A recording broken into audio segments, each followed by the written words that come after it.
Lexova me abi deklaratën se 55% e shqiptarëve nuk e mbyllin dot muajin. Do të ishte mirë të dinim se nga cili burim del kjo shifër, sepse as në stat, as Banka Shqipërisë, as Banka Botërore nuk kanë publikuar ndonjëherë në një të dhënë të tillë. Kështu deklaroi ministre Adelina Ibrahimaj në rrjetet e saj sociale, dhe nëse nuk je ndonjë që paguan qira, blen bukë, përdor makinë në përditshmëri ose ha ndonjëherë mish, po, ndoshta ka të drejtë, por le t'i marrim me radhë. Në një krahasim mes shifrave të Eurostat dhe Bankës së Shqipërisë, në 6 muajt e parë të 2025-s, çmimet e apartamenteve në Shqipëri u rriten me 14.6%, krahasuar me një vit më parë plus 41.7%, në Eurozonë vetëm 5.1%. Pra shtëpitë në Shqipëri rriten 8 herë më shpejt se në Bashkimin Evropian, ndërkohë që paga nuk e ndoqin nga pas as me biçikletë.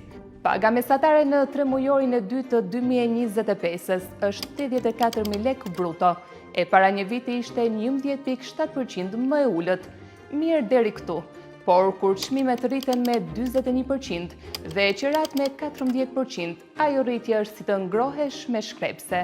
Paga minimale, 40.000 lekë. Në Serbi nga tetori 2025, 500 euro. Shqipëria dhe Kosova mbeten ende delet e zeza të Europës. Sipas Instat, krahasuar me 2020-ën, ushqimet janë rritur me mbi 35%, mishi me mbi 26%, peshku me mbi 24% dhe qumshti, djathi dhe vezët plot 41.5%. Por, sipas ministres, shqiptarët jetojnë mirë. Madje edhe 3 vite më parë, po kjo ministre deklaronte se nuk konsiderohesh i varfër nëse merr 130 deri në 140 euro në muaj. Nëse pyetja i referohet se sa duhet të gjenerojë një individ për të mos u konsideruar i varfër, kjo shifër është diku tek 130-140 euro. Ndërkohë, sipas raportit të OECD-s për 2025-ën, Shqipëria ka GDP-n për frym vetëm 35 deri në 38% të mesatares së BE-s. Pas 30 vitesh tranzicion, ende më poshtë se Mali i Zi, i cili ka 50%, dhe arrim kështu mesataren europiane për 70 vite.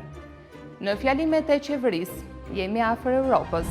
Çmimet rriten, pagat se kapin dot frymën, shtëpit fluturojnë dhe qytetarët jetojnë mirë. Nëse kjo quhet t'ia dalësh deri në fund të muajit, atëherë na mbetet vetëm të pyesim, cilin muaj, të ministres apo tonin?